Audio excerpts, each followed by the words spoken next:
How to download TikTok in Android device. Hi everyone, this is Kate and welcome back to another video. And on today's video, we will learn how we can download TikTok in Android device. So without further delay, let's get started with this video. First of all, launch the Play Store application in your mobile device. Tap on the search icon at the bottom right, and in the search bar, you have to type in TikTok and search for it.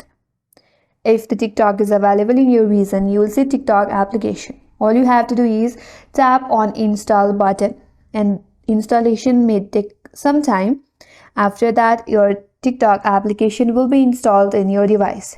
And you can open the application, log in with your account. If you don't have an account, create one and you can start watching videos on TikTok. And that's all for today's video. Hope this video was helpful, and if you're new to our channel, consider subscribing. Thanks for watching and stay tuned for more videos.